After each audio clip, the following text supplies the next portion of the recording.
The Florida Freight Mobility and Trade Plan is now complete.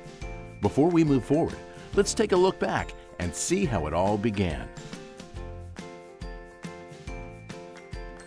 In December of 2010, the Florida Chamber Foundation partnered with FDOT and commissioned the Florida Trade and Logistics Study to document existing and project future trade flows and to recommend strategies for Florida to compete globally. 1 month later, Rick Scott was sworn in as the 45th Governor of Florida. With his support, this critical initiative continued to move forward as the state invested to become a global hub for trade, logistics, and export-oriented manufacturing activities. In January of 2012, the Office of Freight, Logistics, and Passenger Operations was launched within the Florida Department of Transportation with a mission to develop motor carrier, rail, transit, seaport, waterways, aviation, and spaceport opportunities through program and project management. In April of 2012, Florida House Bill 599 passed to allow for Seaport and Intermodal Logistics Center, or ILC, funding and the development of Florida's Freight Mobility and Trade Plan.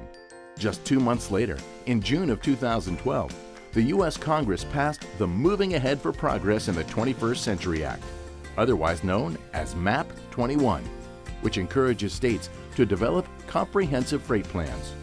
The first phase of the Florida Freight Mobility and Trade Plan, which covers the policy element, began with regional listening sessions held across the state. In October 2012, the first annual Freight Leadership Forum was held and hosted 50 high-level CEOs from across Florida to best understand their needs and communicate what must be done to make Florida as economically competitive as possible.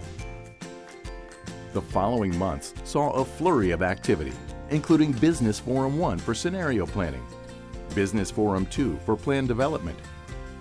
It really means a lot when the state is taking the steps that they're taking to forward our industry and to make sure it has a lasting impact.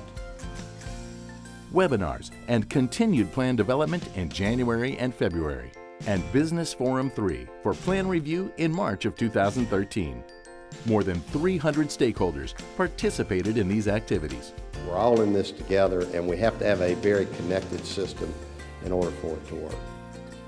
The policy element of the Freight Mobility and Trade Plan was approved in June of 2013, and work began right away on the second phase, the investment element.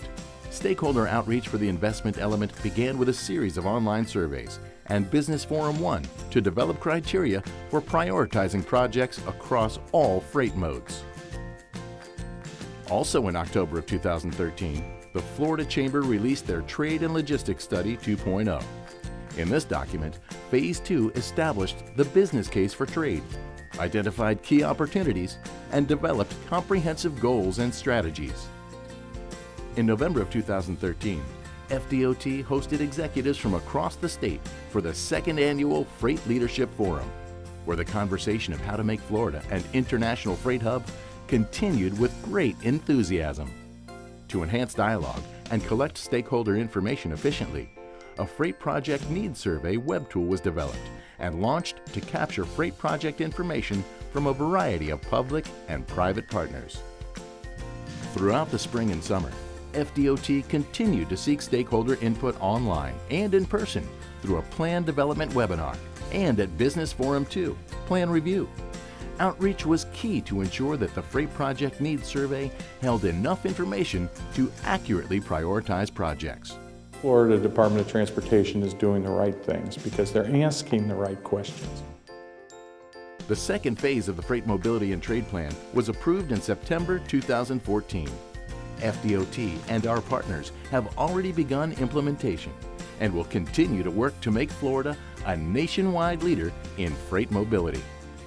We expect to see a lot of things happening as the international hub for international freight activity in the Western Hemisphere. We expect to see good growth over the next 5 years. This leadership team has truly been a game changer for the state of Florida, particularly with developing international trade and logistics and developing a freight plan that will be the model for the rest of our nation. When we put forth and bring freight mobility and trade into our work program is that we need to reach out to the business community, to the private sector, because quite frankly, they are the ones that create those jobs. They're the ones that keep the economy in motion. So there you have it. In an incredibly short period of time, and through the tireless efforts of individuals and agencies from both the public and private sectors, we have set the stage to make Florida a global leader in freight mobility and trade. And we're just getting started.